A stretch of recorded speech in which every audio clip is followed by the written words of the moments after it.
ಓಂ ಶ್ರೀ ಗುರುಭ್ಯೋ ನಮಃ. ವಸುದೇವಸುತಂ ದೇವಂ ಕಂಸಚಾಣೂರಮರ್ದನಂ ದೇವಕೀ ಪರಮಾನಂದಂ ಕೃಷ್ಣಂ ವಂದೇ ಜಗದ್ಗುರು. ಪರಾತ್ಪರ ಯೂಟ್ಯೂಬ್ ಚಾನಲ್ನ ಎಲ್ಲ ವೀಕ್ಷಕರಿಗೆ ಸ್ವಾಗತ. ಹಿಂದಿನ ವಿಡಿಯೋದಲ್ಲಿ ಪರಮಾತ್ಮ ಅರ್ಜುನನಿಗೆ ಈ ಪ್ರಕೃತಿಯಿಂದ ಹುಟ್ಟಿದಂಥ ಸತ್ವಗುಣ, ರಜೋಗುಣ ಮತ್ತು ತಮೋಗುಣ ಅಂತಕ್ಕಂಥವು ಆತ್ಮನನ್ನು ಕೂಡ ಬಿಡದೆ ಬಂಧಿಸ್ತವೆ ಅಂತ ಹೇಳಿದ. ಈ ಸತ್ವಗುಣ ಅತ್ಯಂತ ಶ್ರೇಷ್ಠವಾದದ್ದು, ಆದರೂ ಕೂಡ ಅದು ಸುಖ ಮತ್ತು ಜ್ಞಾನ ಸಂಘಗಳನ್ನು ಉಂಟು ಮಾಡಿ ಆ ಆತ್ಮನನ್ನು ಬಂಧಿಸುತ್ತೆ. ಆದ್ದರಿಂದ ಇದನ್ನು ಮೀರಿದಂಥ ಪರಮಸತ್ಯದ ಕಡೆಗೆ ಹೋಗುವಂಥ ಪ್ರಯತ್ನ ಮಾಡಬೇಕು ಅನ್ನುವಂಥ ಮಾಹಿತಿಯನ್ನು ತಿಳಿಸಿದ್ದ ಭಗವಂತ. ಮತ್ತೆ ಮುಂದುವರೆದು 7-8ನೇ ಶ್ಲೋಕಗಳಲ್ಲಿ ಏನನ್ನು ಹೇಳ್ತಾನೆ ಅಂತ ನೋಡೋಣ. ರಜೋ ರಾಗಾತ್ಮಕಂ ವಿದ್ಧಿ ತೃಣಾಸಂಗ ಸಮುದ್ಭವಂ ತನ್ನಿಬದ್ಧಾನಿ ಕೌಂತೇಯ ಕರ್ಮ ಸಂಗೇನ ದೇಹಿನಂ ಅಂತ ಹೇಳ್ತಾ ಇದ್ದಾನೆ. ಹೇ ಅರ್ಜುನ, ಈ ರಜೋಗುಣ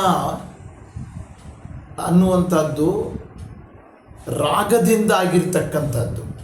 ರಾಗ ಅಂದರೆ ನಮಗೆ ಉಂಟಾಗುವಂಥ ಮೋಹ, ಕಾಮ, ರಾಗದ್ವೇಷಗಳು ಅಂತ ಕೇಳಿರ್ತೀರ.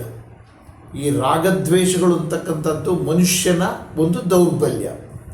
ಅಂಥ ರಾಗದಿಂದ ಈ ರಜೋಗುಣ ಅಂತಕ್ಕಂಥದ್ದು ಆಗಿರುವಂಥದ್ದು.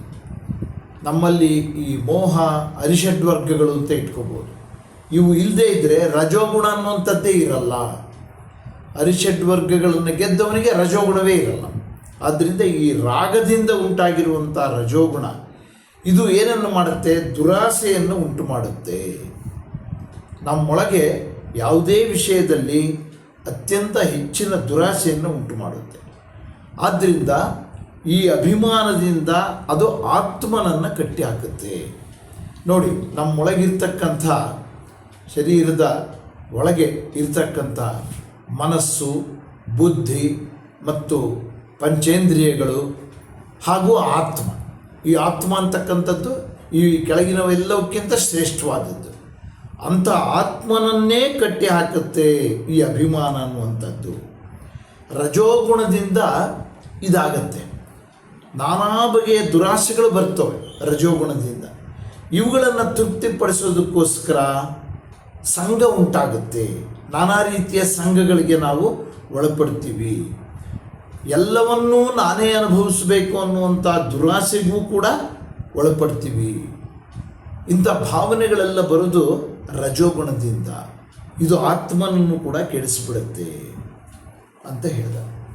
ಮತ್ತೆ ಮುಂದುವರೆದು ತಮಸ್ತ್ವಜ್ಞಾನಜಂ ವಿದ್ಧಿ ಮೋಹನಂ ಸರ್ವದೇಹಿನಾಂ ಪ್ರಮಾದಾಲಸ್ಯ ನಿದ್ರಾಭಿಃ ತನ್ನಿಬದ್ಧಾನಿ ಭಾರತ ಅಂತ ಹೇಳ್ತಾ ಇದ್ದಾರೆ. ಹೇ ಅರ್ಜುನ, ತಮಸ್ಸು ಅಂದರೆ ತಮೋಗುಣ ಅನ್ನುವಂಥದ್ದು ಅಜ್ಞಾನದಿಂದ ಹುಟ್ಟಿರ್ತಕ್ಕಂಥದ್ದು.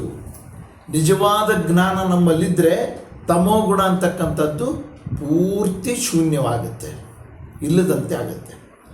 ಅಜ್ಞಾನದಿಂದಲೇ ಇದು ಹುಟ್ಟುವಂಥದ್ದು. ಇದು ಎಲ್ಲ ಪ್ರಾಣಿಗಳಲ್ಲೂ ಕೂಡ ಆಸೆ ಮತ್ತು ಆಸಕ್ತಿಗಳನ್ನು ಉಂಟು ಮಾಡಿ ಮೋಹದ ಜಾಲಕ್ಕೆ ಬೀಳಿಸುತ್ತೆ. ಯಾವುದು? ಈ ಅಜ್ಞಾನದಿಂದ ಹುಟ್ಟುವಂಥ ತಮಸ್ಸು. ಮತ್ತು ಅದರಿಂದ ನಾವು ಪ್ರಮಾದ ಮಾಡ್ತೀವಿ, ಆಲಸ್ಯ ಉಂಟಾಗುತ್ತೆ, ನಿದ್ರೆ ಉಂಟಾಗುತ್ತೆ. ಇವುಗಳಿಂದ ಒಟ್ಟಾರೆ ಜೀವಿ ಏನಿದ್ದಾನೆ ನಮ್ಮಲ್ಲಿ ಅವನನ್ನು ಬಂಧಿಸುತ್ತೆ ಅಂತ ಹೇಳ್ತಾ ಇದ್ದಾನೆ. ತಮೋಗುಣ ಅನ್ನೋದು ನಮ್ಮೊಳಗಿರ್ತಕ್ಕಂಥ ಬುದ್ಧಿ ಅಥವಾ ಆತ್ಮಜ್ಞಾನ ಇವುಗಳನ್ನು ಕೂಡ ಮೀರಿ ಅವುಗಳನ್ನು ತಡೆಗಟ್ಟುತ್ತೆ. ಆ ಬುದ್ಧಿಯನ್ನೂ ತಡೆಗಟ್ಟುತ್ತೆ. ಈ ಗುಣ ಎಲ್ಲ ಪ್ರಾಣಿಗಳಲ್ಲೂ ಕೂಡ ಇದ್ದು ಮೋಹವನ್ನುಂಟು ಮಾಡುತ್ತೆ. ಎಲ್ಲ ಜೀವಿಗಳಲ್ಲೂ ಇರುವಂಥದ್ದು. ಈ ಗುಣದಿಂದ ನಮಗೆ ಆಲಸ್ಯ ಉಂಟಾಗುತ್ತೆ, ನಿದ್ರೆ ಉಂಟಾಗುತ್ತೆ, ಮತ್ತು ತಪ್ಪುಗಳನ್ನು ಮಾಡುವಂಥದ್ದು. ಪ್ರಮಾದ ಅಂದರೆ ತಪ್ಪು ಅಂತ ಇಲ್ಲಿ. ಪ್ರಮಾದಗಳನ್ನು ಮಾಡೋದು, ತಪ್ಪುಗಳನ್ನು ಮಾಡೋದು, ಮನೋಜಡತ್ವ ಉಂಟಾಗಿ ದೇಹಾಲಸ್ಯ ಉಂಟಾಗಿ ಜೀವನ ಅಧೋಗತಿಗೆ ತರಲ್ಪಡುತ್ತೆ ಅಂತ ಹೇಳ್ತಾ ಇದ್ದಾನೆ ಭಗವಂತ. ಹಾಗಾಗಿ ಈ ತಮೋಗುಣ ಅಂತಕ್ಕಂಥದ್ದು ನಮ್ಮಲ್ಲಿ ಇಷ್ಟು ಪ್ರಭಾವವನ್ನು ಬೀಳುತ್ತೆ. ರಜೋಗುಣವೂ ಕೂಡ ಪ್ರಭಾವ ಬೀರುತ್ತೆ. ಸತ್ವಗುಣ ಮಾತ್ರ ನಮ್ಮಲ್ಲಿ ಶ್ರೇಷ್ಠವಾದದ್ದು. ಅದರಿಂದನೂ ಕೂಡ ಪ್ರಭಾವಕ್ಕೊಳಗಾಗ್ತೀವಿ ಅಂತ ಹಿಂದಿನ ಶ್ಲೋಕಗಳಲ್ಲಿ ಹೇಳಿದ್ದ ಭಗವಂತ.